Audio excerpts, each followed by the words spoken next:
let us begin. We are welcoming each and every one of you to Water. I'm Mary Hunt, hosting from the Water office with my colleague Diane New, who will wave, I hope, and our staff colleagues, Lisa Lauterbach from Nuremberg, Germany, who's with us for a year through the Brethren Voluntary Service Program, and Brooke Andrews, there she is, who just graduated last week or two from the University of Maryland. And she's here for the summer as she was last summer and during the year, working especially on water archives, which is a terribly important thing to do. I want to thank all of you for getting up early, those of you for whom it's the first thing in the morning, and those of you who are staying up late. So please take a moment, as we instructed earlier, to put your location in your name. If you know how to do that, Lisa said go to the three dots in the top right-hand corner and rename yourself. Click on that and then rename yourself, and it'll give us all a good sense of where people are from. As you do that, I want to begin, as we always do at Water, with a land acknowledgement. We're located in Silver Spring, Maryland, and we've been here since 1983. But we know that there's a rich history of this place that long predates us. And with our commitment to working for justice, let us begin with a land acknowledgement. This is something we've incorporated into our programs to remind us of why we do what we do and what we need to do more of, given the systemic injustice Indigenous and other people of color face in this country. We at Water are on the Indigenous land, the land of traditional and contemporary land of the Piscataway and Anacostan peoples, and we acknowledge the trauma and injustice toward them and to others that is so deep in American culture and history. We join in efforts to eradicate it and to make reparations for the genocide involved. And I use the word genocide. Water's work is aimed to bring about social justice. Please consider for a moment the Native people on whose land you sit, and feel free to put their name in the chat if you'd like to do that. The chat would be down across the bottom of your screen, and feel free to put in the chat those names of the Indigenous groups on whose land you have the privilege of being today.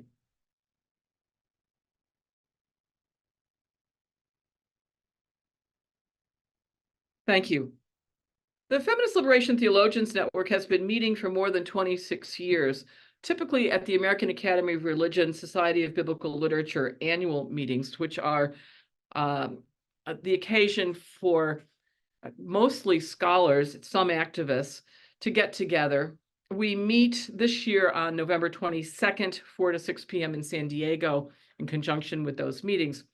But one of the things that we took away from COVID was that many people who wish to collaborate in the network do not attend these annual gatherings.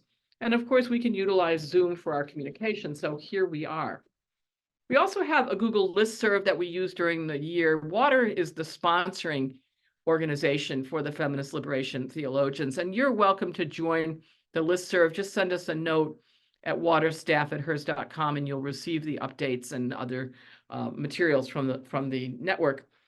And we will send a follow-up to this event now that we have your email, and you can feel free to share the follow-up with others. We'll also share the video link so you can use it with students or with colleagues as you wish.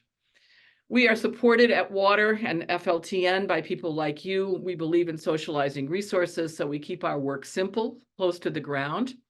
We welcome everybody without fees. And of course, we welcome donations and financial contributions as you're able. Our donors are very generous.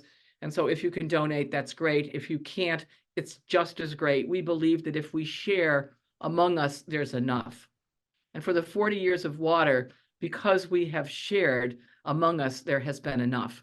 And I have every confidence that that model is something that I think many groups and many people are beginning to adopt and finding out that it's enough.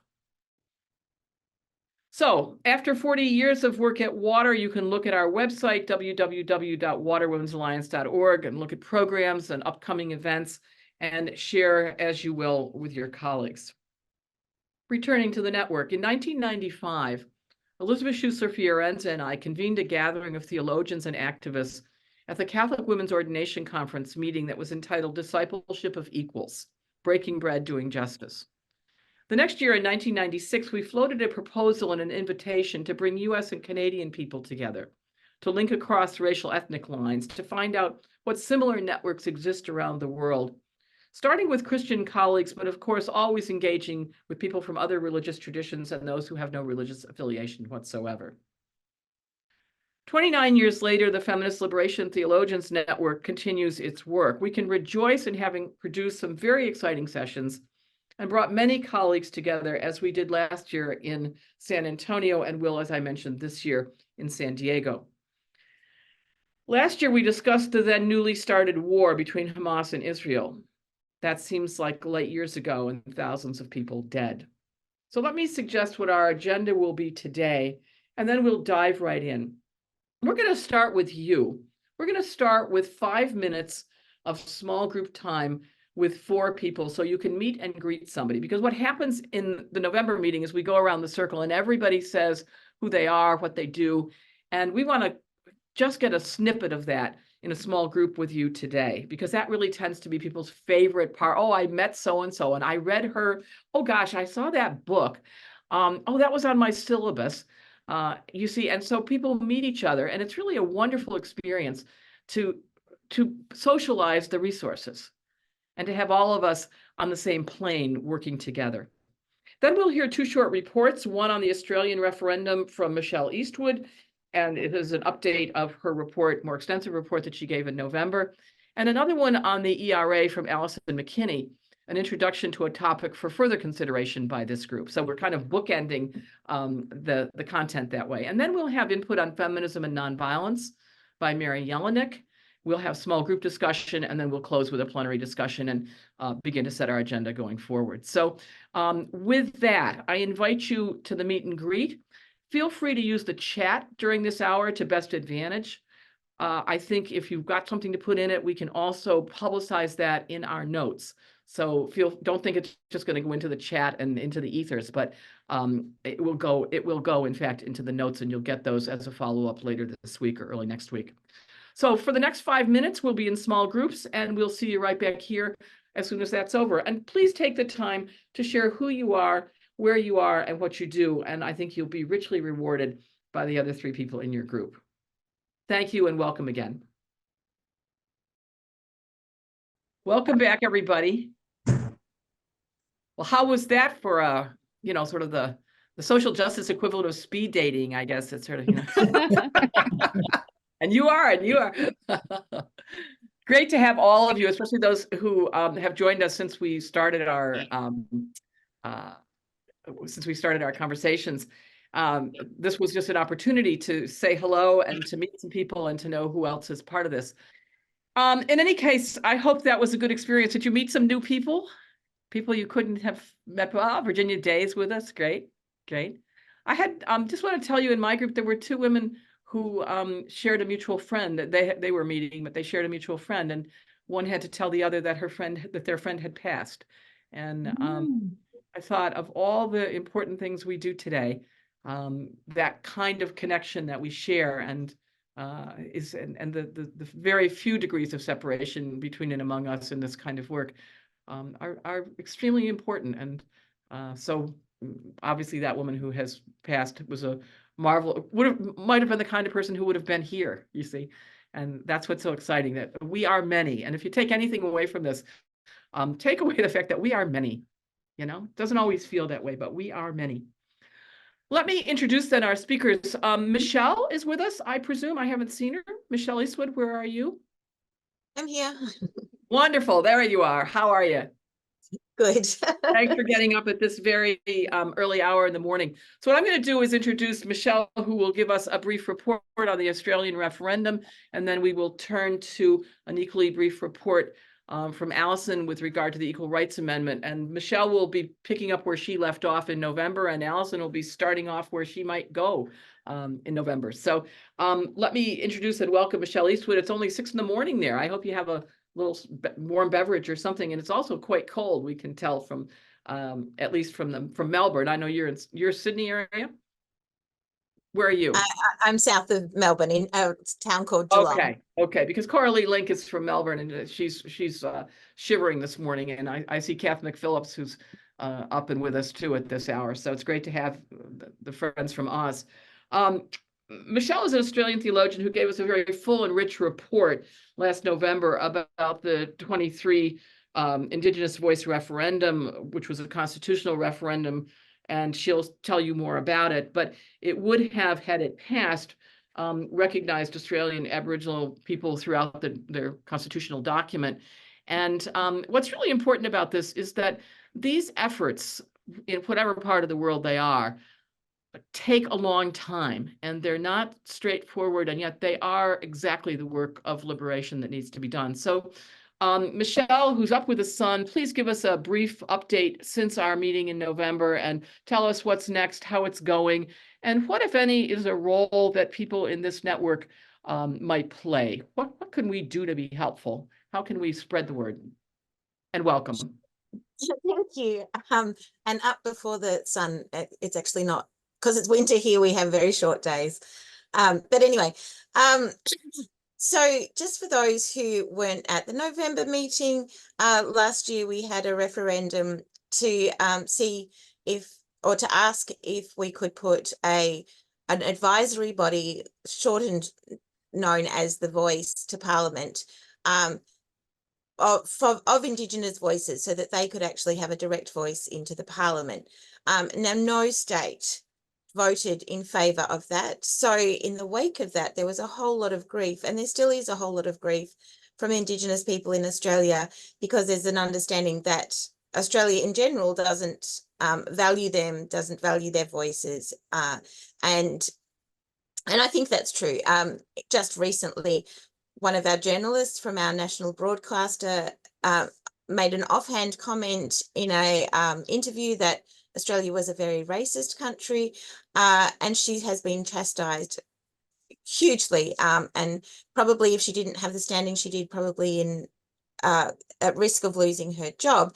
So I think it's fair to say that Australia is a very racist country, but that we don't want to even reckon with our racism. So having said that, there have been some, and actually in the wake, so lots of our different states have been starting treaty negotiations. To our shame, we are one of the only countries in the world, I think, that doesn't have a treaty with our Indigenous people. In the wake of the defeat of the referendum, some of those treaties that had been developing were stepped back. So that was really disappointing too. In Victoria, where I live, it's the southernmost mainland state, we actually have been having what's called Yuruk truth-telling discussion, where different people have been talking about or truth-telling, similar to the Truth and Reconciliation ones from South Africa, about what we've done to the Indigenous people, what we are still doing, and what we need to do in future. Representatives from the Catholic Church, the Anglican Church, and the Uniting Church were there at the Truth-Telling Commission, and the Catholic Church was pretty appalling in their response. We have a very conservative Catholic Archbishop in Melbourne at the moment, and he denied any involvement in past aggressions or past missionising, probably, against the Indigenous people.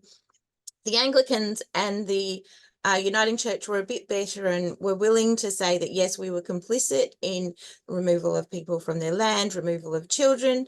But when it came to what are we doing now and what are we doing into the future, it was really clear that almost nothing was being done in the churches, or nice words were being said, but this wasn't being backed up by action.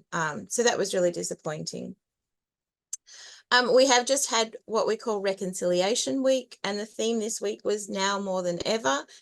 So we do in our national calendar have a number of spaces where we have a focus on reconciliation and a focus on Indigenous rights. But from my perspective, it's certainly people on the left who tend to get involved and tend to recognise these things. We don't have national holidays for them. We have just celebrated our King's birthday national holiday, but we don't have any national holidays that are specifically about Indigenous rights. So I think that tells us something too.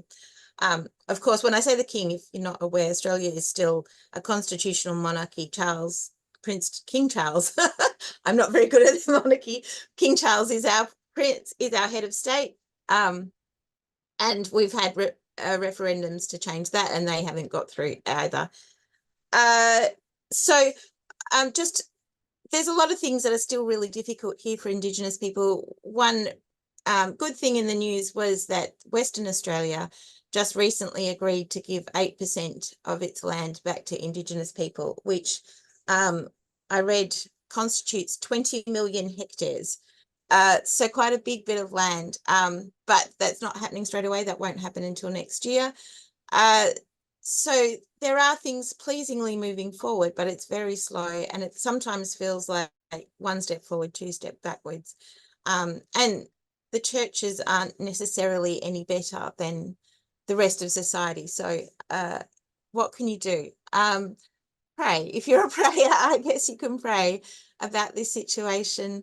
I think one of the things that is really beneficial is learning about Indigenous issues, and not in Australia, but across the world. The more I learn about the Indigenous issues, the more I'm open to hearing about and understanding different perspectives. So what I do is I follow a number of, Indigenous creators in Australia, but I also follow NAITS, which is NAITTS. They're an Indigenous theology institution, and they're right across the world.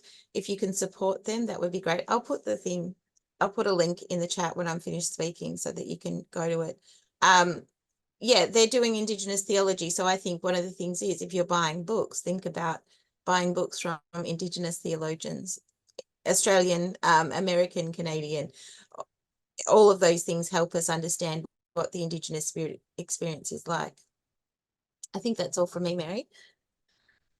Thank you very much, Michelle. It's a great update, and it really helps us. If people want to go back and look at the full report, if you go on our website at www.waterwomensalliance.org and look under Feminist Liberation Theologians Network, there is both a video of the report and also there are written notes. So if you want to be brought up to date on what happened actually with the referendum, why it didn't pass and so forth, that would be a good place to go, because Michelle gave us a very good summary and has continued it right now. And I think this is a kind of thread. I'm trying to thread some issues for us so that we follow them over time and begin to see maybe some progress. And certainly you gave us some things to think about here in the US, at least in terms of really intentionally looking at and reading Indigenous theologians. And that's just a great idea. And it's something that's not new, but certainly I think the reminder of it is very helpful. You also remind me to mention that the Templeton Prize for Religion, the Templeton Prize is given every year. The Templeton Prize for Religion was given this year, or will be given, I don't think she's received it yet, by a colleague of mine, actually, and great colleague of many of ours, Pamela Gobodo Madikizela, who is a South African who has written some tremendous work in the context of reconciliation and developing new relationships in the new South Africa. And she is the Templeton Prize winner in religion, which was set up to have it be a little bit more money than the Nobel Peace Prize, just to say how important it is. So anyway, Pamela Gobodo Madikizela, if you haven't read her work, I can also put that in the notes, but she's a marvelous woman. And Jane Redmond you're nodding your head. So you remember her from her time in Boston, which is where we were colleagues. Thank you very much to Michelle. And let's move on to Allyson McKinney, who's a human rights lawyer, scholar, and ordained elder in the Presbyterian Church USA. She has been working with a number of U.S. women on getting the Equal Rights Amendment passed after more than 100 years of trying. And I hope she'll say something about her own organization. And this is another issue that we can follow as case studies in things that take a very long time, but are extremely important and morph in their importance and in their content over time. I mean, imagine that it's 100 years, Allyson. So the floor is yours. Allyson's a colleague who is both a lawyer and a theologian. So I think she brings both of those areas of expertise together. Welcome to you, Allyson. Thanks, Mary.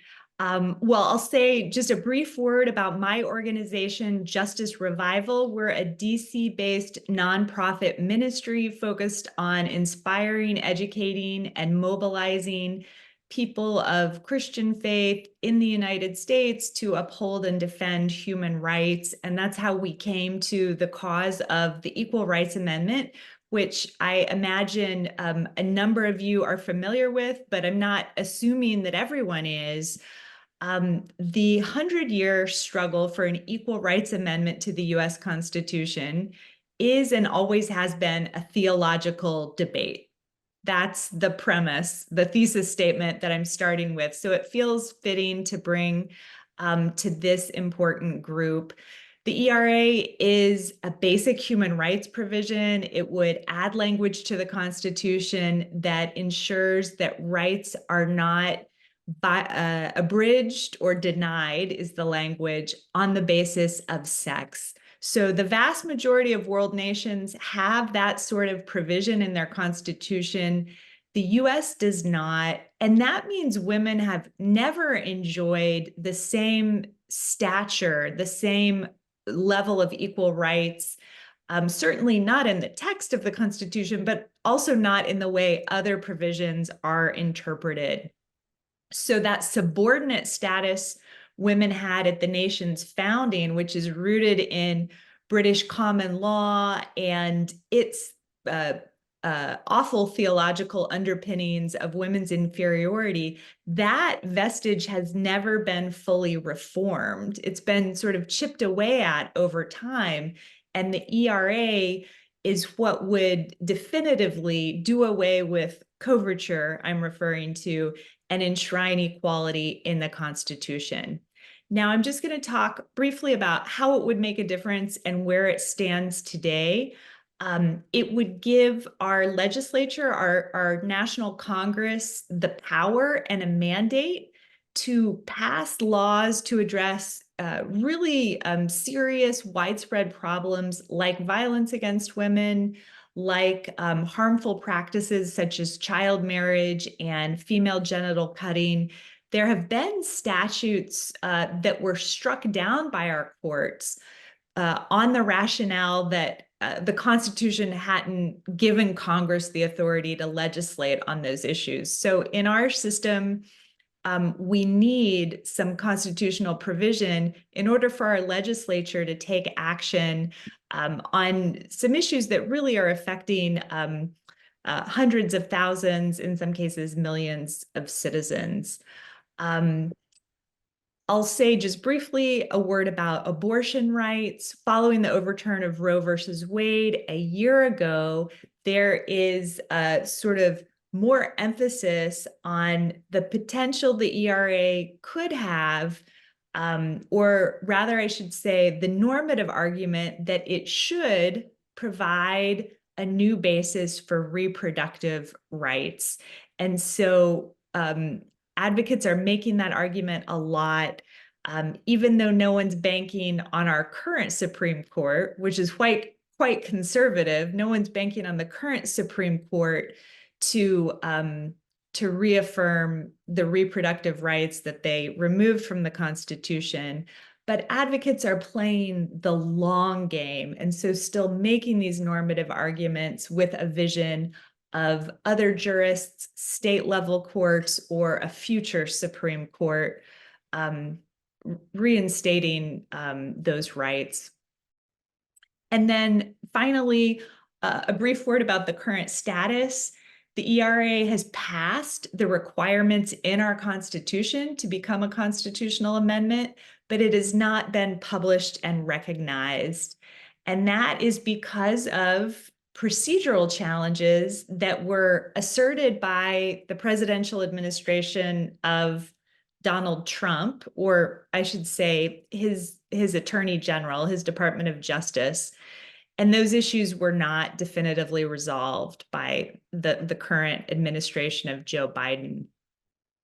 The good news, there's a really vibrant intergenerational social movement in support of recognizing the ERA. Mary and I have been a part of it. Water and Justice Revival have been a part of it. There's a coalition called the ERA Coalition that has over 300 member organizations. And so Justice Revival participates in that, advocating both with the White House and with Congress. The ERA is also, however, very visibly, actively opposed, primarily by conservative religious opponents. It's also opposed by the Republican Party along partisan lines. So that's, some serious opposition as well. And what our focus at Justice Revival has been, in the way that we've collaborated with Water over years, has been the Faith for ERA initiative, which is focused on rallying and then amplifying faith support for equality. And I should say the ERA, it is certainly important to women. It is also a protection for all citizens, regardless of sex or gender. And we understand it to also protect against discrimination based on sexual orientation or gender identity. So the way the ERA is understood today is quite inclusive, and we think that's a important and good thing to put front and center. So at Faith for ERA and the ERA Coalition, we are doing everything we can. We'd love to welcome you to learn more or be a part. You can visit justicerevival.org/ERA. And I'll leave you with one way that you could consider taking action. There's an interfaith statement of support for the ERA, and you'll find it there at that web link. And the central ethical claim is simply that we are all equal, and we all deserve equal regard in our legal system. So it's a pretty straightforward argument, though certainly not an easy struggle, one that's taken at least a century. So we invite you to be a part of it as you feel moved. Allyson, thank you so very much. And I want to second what Allyson has said about the importance of this, perhaps not just in the US context, but it's such a shame and a scandal that this has never been passed for a variety of treacherous reasons. And I really think that the work you're doing and many of your colleagues, both within and beyond the faith communities, is just so critical to the possibility that one day this will happen. We will continue to keep an eye on this and to hopefully get some people, especially in the US context, to be working with you on this. I think this is a good group to outreach to, and we'll certainly make available anything you put into the chat.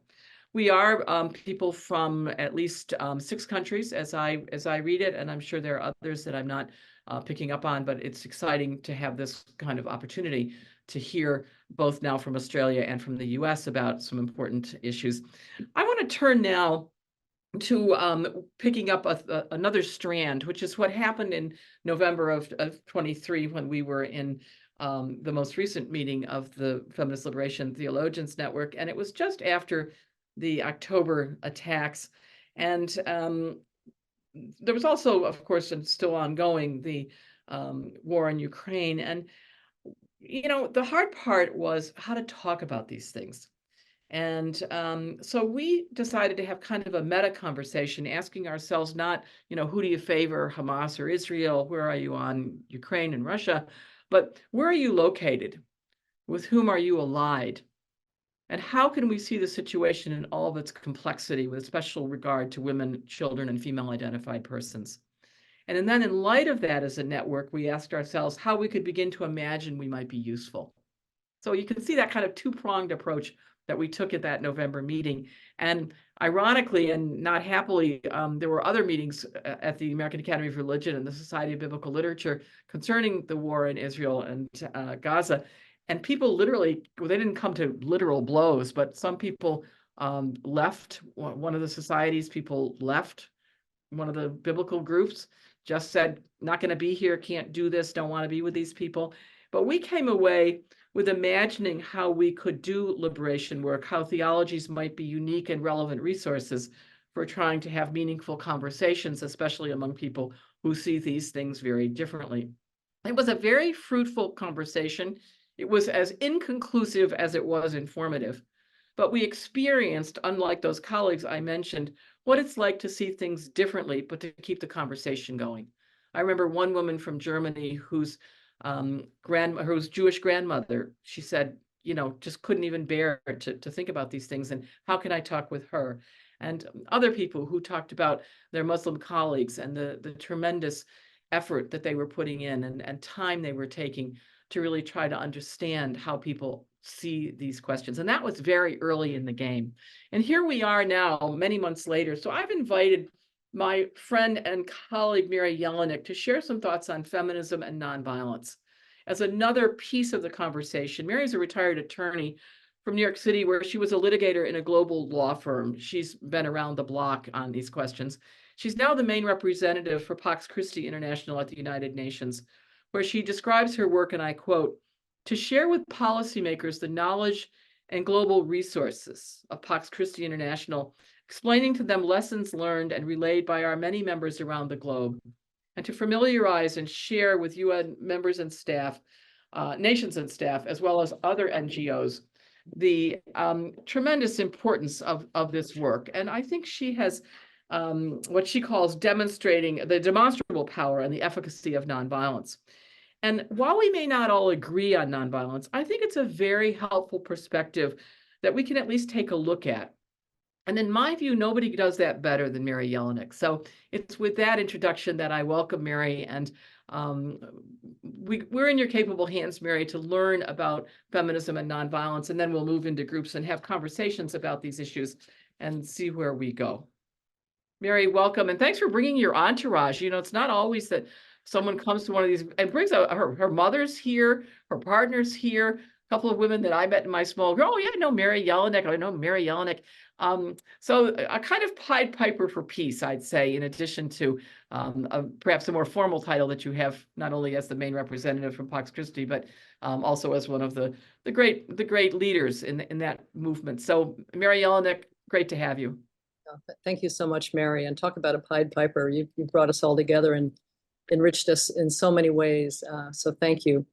I'd also like to thank Michelle and Allyson. I've learned quite a bit already today, and including in our breakout group earlier today. Very interesting people on this call and very important work that everyone is doing. I'm going to speak just a bit today about nonviolence, the only way to a lasting peace. We are living in an era of what feels like constant war, plaguing much of our global community. It is a time of global reckoning, of seeking redress for decades-long unfairness and inequalities, of wreaking vengeance for historic wrongs, of resurrecting unfinished disputes. It is a time when the bankruptcy of global violence, the tragic legacy of prior wars, and expiation for unaddressed wrongs is front and center in the newspaper, in television, in our conversations, in our family dinners. And yet nations and communities are responding to these challenges with the same tools of violence that created these crises to begin with. It's nuts. As we see time and time again, violence does not and will not end violence.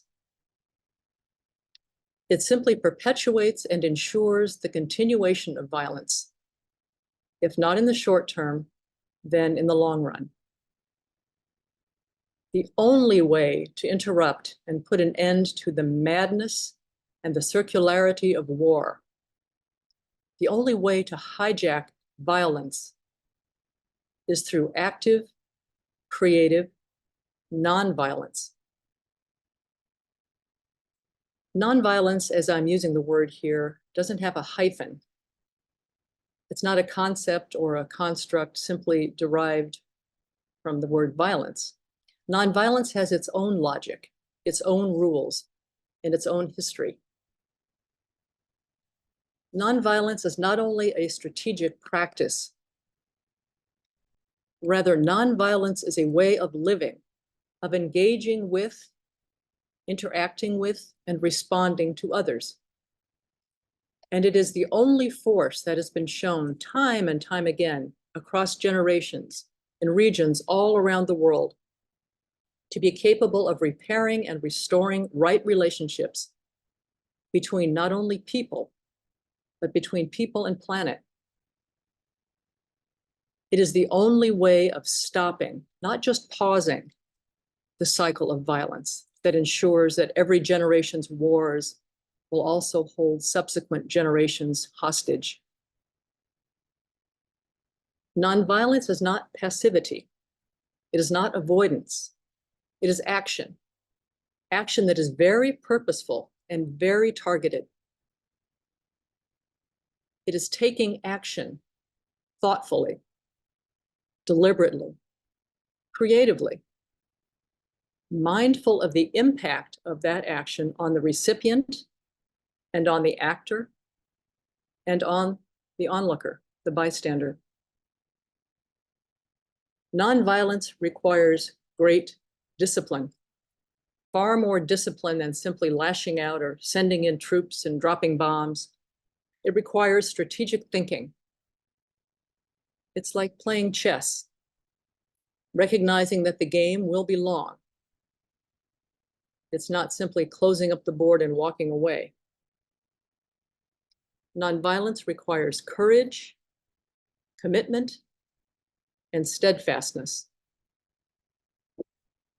Nonviolence advances justice, fairness, and right relationships without doing harm in the process.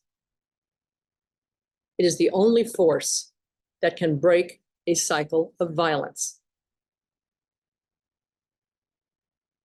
Violence, its supposed necessity, its claimed efficacy, its purported universality, is the basis on which we, in the United States at least, have been taught to respond to others. Our settler colonial history, and I'm sure that our Australian friends probably feel the same way, and much of our domestic and foreign policy is grounded in, sought to be justified by, and still perpetuated by that violence. Even our public monuments in the United States extol violence. The largest industries in the so-called defense sector in the United States, which profit obscenely by inculcating the belief that their weapons somehow make us safer in a sinister world, exert inordinate influence through their campaign contributions to our legislators, on those who formulate our domestic and foreign policies. The sums that the United States spends annually on weapons are staggering, eclipsing the spending of the next 9 largest weapons spending nations combined. And for what? Those weapons have brought nothing but misery to already suffering people around the world. And they have generated deep anger in much of the world against the United States. Anger that will be felt by and visited upon our children if the world somehow avoids nuclear weapons annihilation before then. We all know all too well what triggers violence. Feeling threatened, feeling oneself to be in physical danger, feeling ignored, minimalized, or underestimated, feeling publicly humiliated, feeling unfairly treated, jealousy, spite, retribution. Yet none of these feelings or reactions will be vanquished by violence. To the contrary, violence only exacerbates and escalates those feelings. Witness how the national humiliations resulting from World War I gave rise to Adolf Hitler and World War II. and how the unaddressed wrongs, rivalries, and exclusionary alliances emerging from World War II are made manifest today in global wars. When you are the victim of an act of violence, you feel justified in responding in kind. And each such violent response in turn serves as justification for a violent counter-response. There's no end to it. It's an endless death spiral. Fortunately, there are many in the world who have embarked on the journey of nonviolence.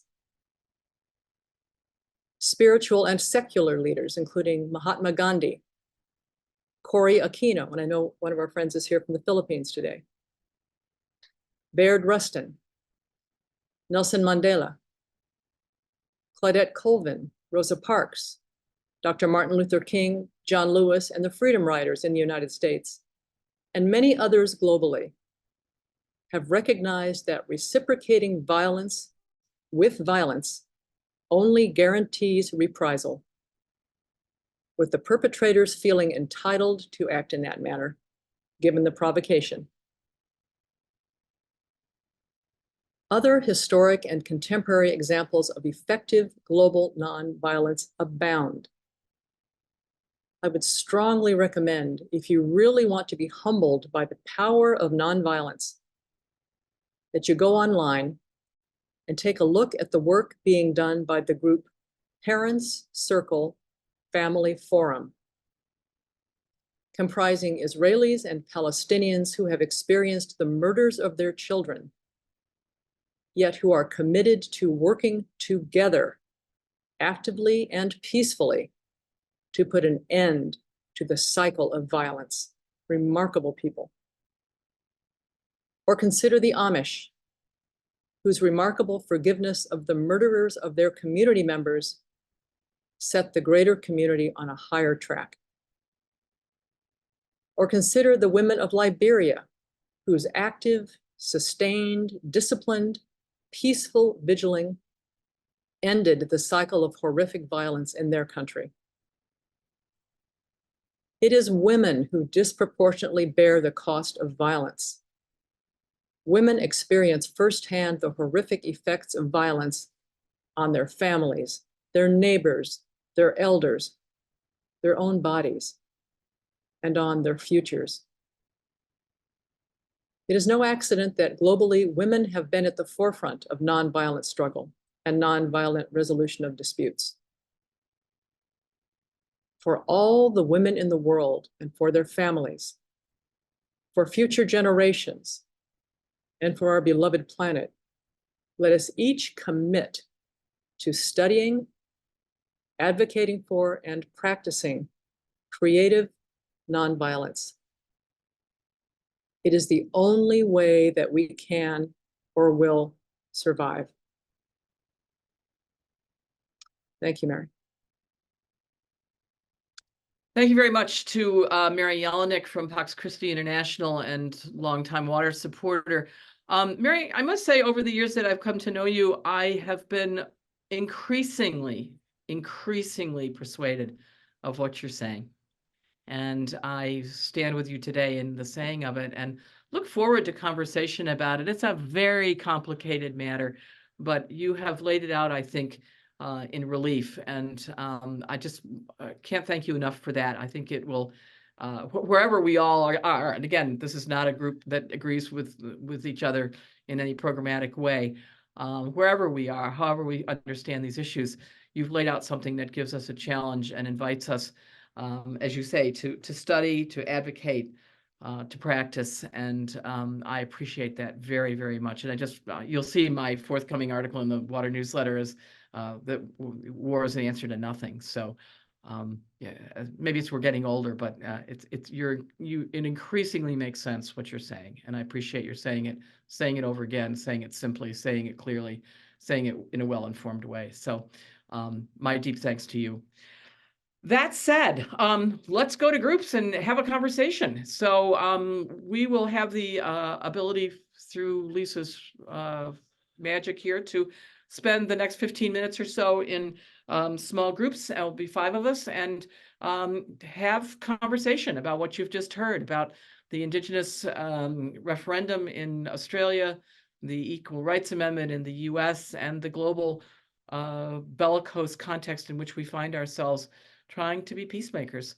And I invite you to that, and then we'll come back and have a conversation in the hall before we finish at the bottom of the hour. We typically go for an hour with water programs. This one is an hour and a half, but we will not go any later than the bottom of the hour. So you can be confident in that.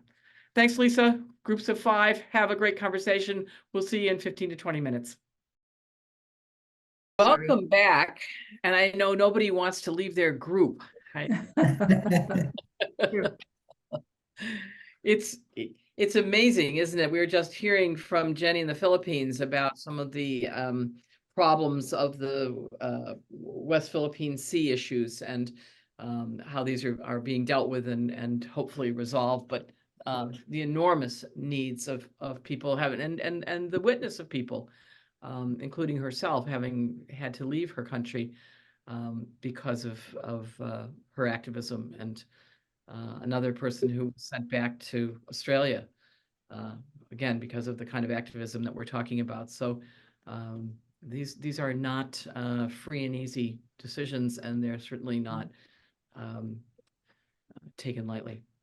How'd you do? I want to take a minute and invite you to we'll take just a pause to go to the chat and put in the chat the hottest idea, the newest thing, the sparkly new object in the idea category that you have gotten so far in this hour, and what you think we need to do about it.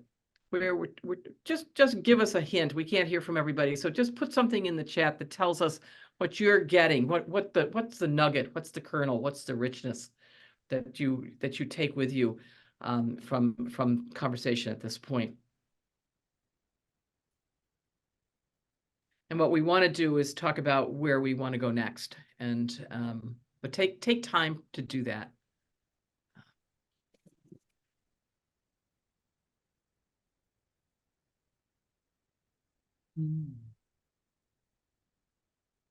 That way we do get to hear from everybody, and we'll compile them and make sure you get them back. Everybody have a chance to put something in? So as we move along, let's hear from people. What's the overlap between what you're hearing both in the groups and from our speakers and what you're doing? Where's the overlap? Where are you? Where's it working at this point? Where are some of the things that you're doing overlapping with what people are talking about, and pushing it the next step? What do we need to do? How can we use this network to push things out even more? Let's just hear from a few people. I know there are a lot of good comments in the chat already about the importance of nonviolence and the difficulty. But where does what you've heard today overlap with what you're doing, whether in your community, in your academic work, in your ministry, and then where can we push it with this group? Where can we push it as feminist liberation folk of various stripes? The floor is open. If you'd like to make a comment, just go down to the reactions button on the bottom line and raise your hand, and that will bring you up. See, my hand is up, and it will bring you up to the top of the queue, and we'll hear from you. And then when you're finished, lower your hand. So the floor is open. Let's hear from a few people. Okay, Sheila Curran from Ireland, go ahead. Well, I'll just give you one of my complexities is working around that theme of nonviolence, but when you're working from the Judeo-Christian reality of doing biblical work, whereby you're trying to work with Jews, Christians, Muslims, and the role of faith or interpretation, biblical interpretation, in the promotion of what is the right or who has the right to the land, and the difficulties that brings up in terms of working with interfaith and within the Christian tradition. And in Ireland, it's becoming very polarized because our government has taken a stand to declare Israel, Palestine as a state. And all that world, when you're working from the faith, as well as being a country that has grown in a peace building mode at the moment, that is very delicate. But how that non-violent, like we had John Hume, who was renowned for his non-violent way of trying to bring about peace in Northern Ireland, but how that is very, very delicate to maintain as well. So coming out of that reality as well. Yeah, and a really strong statement from your country in terms of the question of Palestine, really in the vanguard of countries doing that. Yeah. I suppose, sorry, the other twist is how America is always involved in the so-called peace building when, because this is a big thing for my country, when it's one of the biggest arms producers in the world, and when we know that war is really the underscore of the so-called peace building. And I'm sorry for all of my friends in the US, but I think you know where I'm coming from in that. Yes, we do, and we appreciate your saying it, and we're not happy to hear it, but we're grateful to hear it. And unfortunately, it's not something that a lot of people hear, a lot of people in this country hear often enough. The floor is open. Who will be next? Thanks, Sheila. Rosemary. Yes, Gamble. Rosemary Ganley. You're unmuted. You're good. Okay. I long ago decided to join a political party, as shabby as they are. So that's part of where I take my convictions that come from groups like this and get on a policy committee. And only 3% of Canadians belong to any political party, and we have several. That's one of why we are so stable, I think. We have a left-wing party and a right-wing party, and in the middle are the Liberals. That's my party. So I seek to speak like Mary Yelenick does at every opportunity to these convictions that come from my spiritual background, but they're in politics. I don't despise politics. It's how we try to work together, live together. So I was inspired, as everybody in my group was, by all the presentations today. And I'll continue in that lane. Thanks, Rosemary. Yes, Elaine. Hi, Mary. Hi, everyone. I apologize for my camera being turned off, but I'm working outside in the garden and it's not pretty the way how I look right now. But I appreciate tremendously the converse, bringing together two speakers speaking on behalf of Indigenous people and nonviolence. I'm originally from Brazil and working in the United States, teaching in New Jersey now, and I teach on feminism and feminist theology and ecofeminism.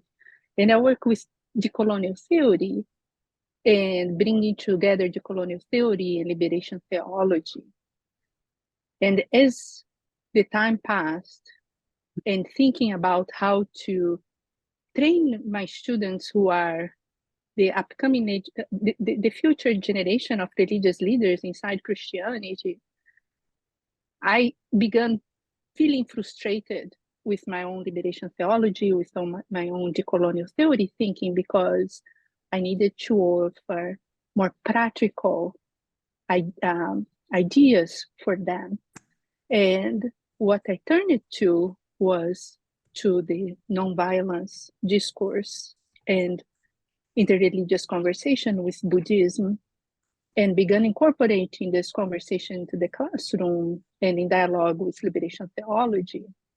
And as I was sharing with my group, the result has been incredible because my students have shown a tremendous thirsty to hear more about nonviolence, to hear more about how can we be learning from Buddhist traditions, incorporating that in conversation with liberation theology.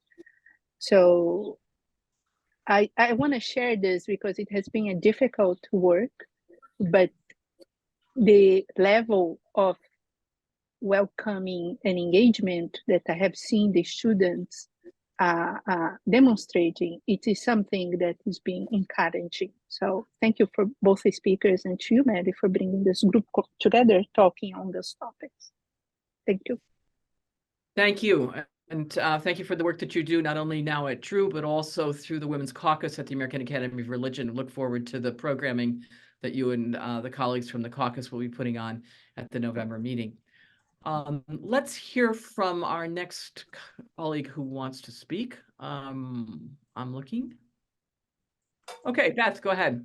Yeah, I guess what I find myself thinking is what's the toolkit? So what's available to us as levers of pressure in people who live in the wealthier parts of the world? And, you know, the Philippines and Ireland too are such, you know, such influential countries in terms of peace and in terms of advocacy. But I'm thinking of like in terms of resources, the tremendous work has been done on something called Don't Bank on the Bomb, which traces the different companies that are, that are profiting from the arms industry or the defense industry, and kind of draws the line to pension funds, to individual investments, to institutional investments for colleges or churches or whatever. But I think there are many ways, and yeah, I'll just stop there. But I mean, just to see what levers of power do we have by virtue of the privilege that we happen to possess. Thanks, Beth. All good things to put on our list. And who'll be next? Any thoughts on what a network like this can do? What can it do? What are some of the next things it can do? What are some of the topics? Yeah, go ahead, Grove Harris, longtime collaborator in these questions. Yeah, sorry, I've got some background noise. What I would like as a starting point, because I keep taking notes, I just would like a like launching pad for these areas of critique that have already been done, so that I'm building on others. Obviously, I can jump on Mary's work, but you know, to list the sources of information on the economics, on the value space of this, to kind of do that in one place. For me, it is a way to jumpstart my work and add value and respect what has already been done. So I don't know if any organization has already done that, or if Water's in a position to do it, or if you need me to ask the Temple of Understanding to do it. But it's it's just kind of a basic starting point. Yeah, we'll certainly have something to say about that. And Grove for many years worked with the Pluralism Project at Harvard University, which has been an enormous resource in terms of helping us understand who we are religiously and how to get along with each other and so forth. So I think that the Temple of Understanding is the continuation of your own work on that. Great to have you with us. But I'm going to ask the speakers, the three people who spoke as a starting point, to send us some notes if they can, if they have notes that they can share. And suggestions of bibliography are welcome from everybody, and not just bibliography in terms of books, but also in terms of rounding up resources of starting points. You know, Beth, when you talk about Don't Bank on the Bomb, and then how groups like that are connected to things like pension funds and investments, that's where most of us, at least in the US, who have a certain resources, that's a very serious place for us to be consistent, and it's not easy. So information like that you can send, just send it along, and we'll begin to put some resources together for you. clearinghouse information is, Veronica Dunn, you're next. Clearinghouse is certainly something that we do as an alliance, try to put people together with ideas and resources. So it's certainly within our remit. Veronica Dunn from Canada, go ahead. Yes, thank you. I wanted to say, I have been, as the world gets more and more engaged with violence and war, I've been troubled because the peace movements that I knew more in my youth, like 30, 40 years ago, that really shaped me, have basically collapsed. And so my struggle has been, where is the peace movement now? So I particularly came, Mary Yelenick, because I wanted to hear what you had to say about nonviolence, and I really appreciated your comments. And well, there's nothing, specific here. I do have more of a sense of solidarity and more of a sense of women worldwide who are looking to create communities of nonviolence and nonviolence responses to difficult, conflictual situations. So I'm encouraged by that. Yeah, and you may not think it's much, but it is something, and it's significant, and it grows. And I think in this day and age, that's probably as much as we can expect, given, at least in the US, what we're up against. I mean, we're up against a situation in November which could really transform things dramatically for evil. And as I said in my small group, at least we in the US get to vote, and people from other countries will be deeply affected and don't even get to vote. There's something so off about that. But let's hear from Anne Marie. That'll be the last word, and then I want to just make a couple of announcements and take us the next step. Go ahead, Anne Marie. A short closing last word from you. Okay, can you hear me? Yes, we can. Yeah, okay. I just wanted to also just lift up what Michelle Eastwood, the issues that she brought forward for Indigenous people, because I think it is heartbreaking to see what happened in Australia. And I heard a lot of the youth leaders of that came and spoke at the UN, and they were very powerful and are totally committed to keeping on at this, because they really brought a lot of youth together to really have hope in Indigenous people being respected and valued. And I think so much of that is a very basic part of nonviolence, how we look on each other and how we respect each other or not. And so I think it's all that personal and political and policy orientation, that it's basically about how do we regard each other, and dignity is just so important to nonviolence. Yes, certainly what Mary Yelenick spelled out as the reasons why people are violent is very basic and very sobering. And those interactions, both individual and institutional, will take us quite a ways. I want to close us because I promised, and then I'm going to leave the Zoom open so we can talk as long as people wish. But the official part of our program will be closed as promised at the bottom of the hour. I want to again ask you if you'll put in the chat ideas that you have, especially for our upcoming meeting in November. If you were going to be meeting with a group of scholars and activists who work on these things, what would be the top priorities that you would your top priorities, 1 and 2, that you would ask them to deal with, and we'll focus our agenda from that, because there is this kind of movement in this group of people like many of us here who will not be at that meeting, but who are in conjunction with folks who will, and then there's some overlap. And so what from this gathering, what would be your top 2 priorities? Just put them in the chat. A word or phrase is sufficient, and we'll cluster them, and we'll report back to you on that as well. That said, our next meeting will be on the 22nd of November of this year, and it will be in San Diego, and it will be from 4 to 6 on a Friday afternoon. If you're in San Diego for that meeting of the American Academy of Religion, Society of Biblical Literature, you're more than welcome. If you're in the San Diego area, happen to live there, or have colleagues who live there, Our meeting is always open. You don't have to be registered for the big three-ring circus. You just get to come to this because our doors are always open and it's always fun.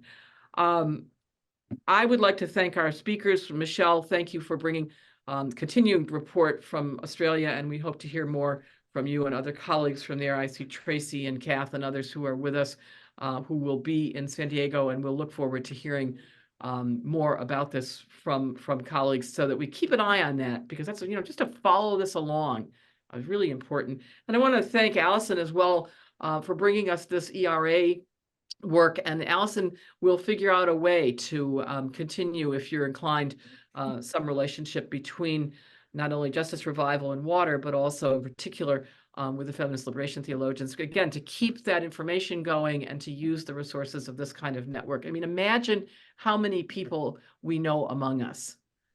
My infamous Rolodex, but imagine among us how many people we know and how many people whose lives we touch through the work that we're doing, whether it's with immigrants in Dublin, or whether it's with Indigenous people in the Philippines, or people in academia in the US or in the medical world, and certainly throughout Canada. I mean, there's just so much going on that people who are on this meeting touch, that we have to think about that as really operationalizing some of these things in our networks. And so with that, I say send suggestions for speakers and topics to us. You can send them directly to me at mhunt@hers.com. You'll get a report on this. As I said earlier, you feel free to use the video, especially the presentations that were so informative. I want to thank, finally, once again, Melissa and Allyson and Mary Yelenick, or Michelle, I'm sorry, Michelle, Allyson and Mary Yelenick. I want to thank Lisa for IT help. And I simply want to thank all of you on behalf of Water for joining us. Use the Google list if you'd like to be on it. There is a Google list for FLTN. Consult our website at www.waterwomensalliance.org for the video, and as I mentioned earlier, for the report. And I hope I'll see some of you on Friday, the 22nd of November in San Diego. It'll be beautiful weather, I'm sure, and you'll be there with probably about 8,000 of your closest colleagues, but the ones you really want to be with are in the Feminist Liberation Theologians Network on Friday afternoon. The rest of the meeting is really just kind of, you know, people talking to the backs of each other's heads, but we do this. We sit with each other, we talk with each other. Sometimes we go out and eat with each other. And there is a network. And the Women's Caucus, which I want to give a shout out to, Elaine, I'm so glad you're with us. Please look at their programs in particular, because I think you'll see a lot of overlap with what we're doing. So thank you all. Stay well and use your skills for justice. Thanks from Water.